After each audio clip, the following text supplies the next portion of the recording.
Thank you for subscribing to the channel, and for those of you that haven't subscribed yet, it would be much appreciated. It'll only take you a couple of seconds, it's free. So what I want to talk to you about today is scalable vector graphics. SVG is the file name, and the reason why I like working with vectors for my children's books and illustrations. Now I work with bitmap, PNG, Jpeg, all kinds of image files, including GIFs, but I do work a lot with vectors.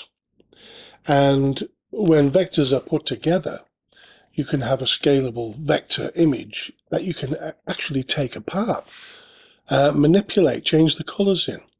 And you can do that from a Jpeg or a PNG. I'm going to show you how to do all that. It's just that, and this is only sort of a beginner's guide to SVG, if you like, because it goes deep. You know, it can go quite heavy. So all this one really is for any questions that you may have. We can update those in a future video. But this is only just to get you started and why I use vectors for my illustrations. Now, a vector uses XML code. So it's ideal for websites and things like that, because or for monitors, TVs, when you zoom in, when you scale the image, it doesn't lose any of its quality. And whereas bitmaps like PNGs and JPEGs, you scale them and you're going to lose quality. You're going to lose, you're going to go blurred, or you're going to pixelate. You don't have that problem with vectors. Now, obviously, you can create, you can use a photograph and turn that into vectors, but it becomes so heavy, such a big file, and the vectors are only tiny little bits of each image. Your face could be made up of 1,000 of them. So trying to manipulate all that would be hard work. So it's best to keep vectors and vector manipulation to illustrations, simple illustrations, and which is what I use for all my children's backgrounds and even some of the characters. So what we'll do is, right, here's a Canva template. We're going to do it a couple of ways, because you can do a free way, or if you've got premium or the pro feature with Canva, it will let you download the image you've created as an SVG. So we'll do that first, and we'll look at using other methods if you don't have premium or pro for Canva. So we go to elements. If I take a square, this will be a vector. And if I zoom in on that, I'm not losing any detail along the edges. It's not pixelated or anything. Maybe I should use a circle. I'm losing nothing on the edges. Your image is in code, and the instruction actually tells the software how it wants the image to be. Get rid of that circle, and we're going to take an image. I'm going to take this farm image. A lot of these images in Canva are made up, a lot of the elements anyway, are made up of vectors, or made from vectors. And even so, an image like this can be broken down. So if I save this now, I download it as an SVG with a transparent background for the white, download it. It's opened up now on a web browser. It'll go down into your downloads as well as a web file. So if I save that, save as, and I'll put it into a file for our vectors, and we'll call it Canva Farm. Close that. We'll go over to a software application online. It's free to use. There's a link in the description. I don't even think there's a donate option in this. It's just free.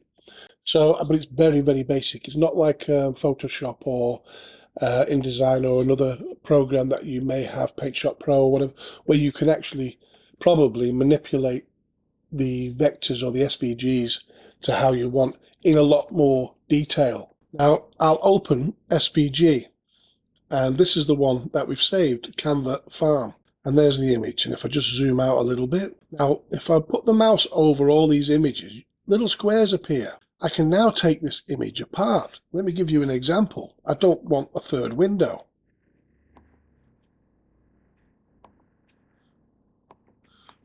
Gone. What about the tree? So let me just get rid of it. I put the left mouse down, drag over the whole lot, and remove it. I've no longer got a tree there. So you can see the benefit straight away of using these SVG images. And what if I didn't like the chicken? I'd get rid of the chicken a little bit at a time. I used to have 6 chickens. They're great fun chickens. I recommend anybody if they've got the space and they don't want a lawn or plants or anything else growing in the garden to get chickens. Right, okay, so I can download that then, or I can change the colour. I can change the colour of the roof. Let's have a blue roof. Now I've got my little background. I can put that onto some farmland. I can move that now onto some farmland if I download it as a PNG. Open it, there's my file, save as, and it will go into our Canva farm finished, say. And it's super easy. You can do it with, well, simple designs. You don't have to have something like that. You could find yourself with, I don't know, let's say that bull's head. And you like the bull's head, but you don't like the colour. So we download it as a SVG. Okay, save it as. Call it Canva bull's head and close that. Go over to the free vector paint. New, open SVG, bull's head. Each one of them sections I can take apart from each little leaf and flower and whatever else there. Let's see if I can just change the colour of the bull's head. That's just the eyes there, isn't it? Okay, it's red. What about the horns? Is that the flowers I've just grabbed? Oh, there's the horns. See, I can manipulate that. I can get rid of the horns and the ears if I wanted to. And I just save that as a PNG or a Jpeg if don't mind a white background, and then trim it up and do whatever else with it elsewhere. I'm going to put new again to clear that. That's the Canva. Now we're going to look at getting images from elsewhere. I like Pixabay for this. So if I just type in here, farm, images, we're going to do it this way first. Vector graphics. Okay, let's have a little look at this tractor. I'm going to download that where it says free download. It's giving me the option vector graphic, so that's great. That's what we're looking for. If it doesn't have that, we'll pick a different one. Download. Now what I like to do with Pixabay, for example, is I like to donate to the artists, the illustrator. If I'm using it in my book and my book's on sale and I'm making some money from it, I'll donate to it. I'll at least put their name and details in my books. There it is. It's opened up in the web browser. So I'll save that as Pixabay Tractor. Close that. Let's see what it's done now. If I go to Vector Paint, File, Open SVG, Pixabay Tractor, and let's have a little look, see what it's done. Okay, let's just see if I can change that to pink, a little pink tractor. So cool, you know, we can actually change the whole thing about, even get rid of that if I didn't want it. I download that as a PNG, and there's the tractor. You can see where I'm coming from with the benefits with this. Now, can we do it without a vector? I'm going to go to Farm, Image this time. Well, actually, Illustration. I'll go with an illustration. Let's take this one, for instance. There's vector graphic here, but I'm not going to save it as a vector graphic. I'm just going to save it as a PNG and see what happens. Give it a decent size at 1920 and download. Now, this is now just a normal image, and I'm going to save this into our Autumn PNG. I'm going to close that. We're going to go over to Adobe Express. There's a link for this again in the description. Adobe Express Convert to SVG. It's a free app within Adobe, or Adobe, however you want to say it. We add Autumn and we wait. I have a biscuit and my hot chocolate while we're waiting. Right, there's the image. It's been converted to an SVG. I download that. There it is. It's opened up in the web browser. Save as, and we'll go with Autumn Adobe. It's saved as an SVG. Vector Paint again. Open SVG. Autumn Adobe. Now you've got to bear in mind this was an ordinary picture. There was nothing vector about it. It was just a PNG. You know, the image quality was good, obviously. It could have been a JPEG, but it wasn't a vector. It wasn't an SVG, but it is now. So what can we do with it?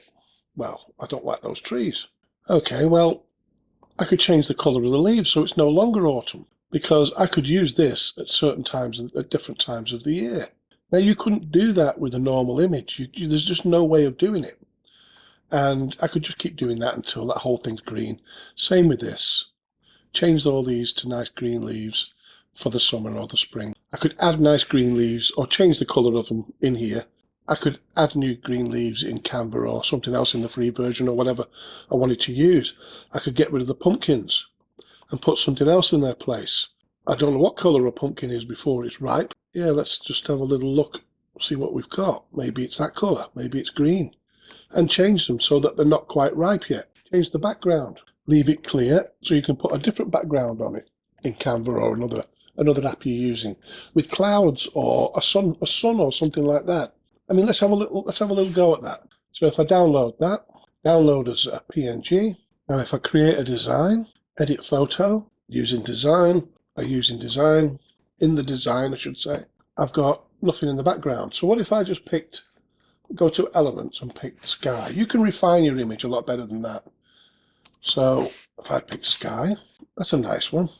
If I just detach that from the background, so it's a right click and the option is in there, and I put a sky in, and then I move this image out. So I mean, I'm just giving you an example of what can be done. So you can do lots of things with the vectors, and I could put a nighttime one on there, darken everything else off for the nighttime image. Vectors are great. Like I say, I'll do another video in the future, a little bit more of an advanced video. Those who use Adobe Photoshop, and I think you have the options in InDesign and a few others to be able to manipulate them, the SVG files, even more. And yeah, your options are endless with it. Hope that helps.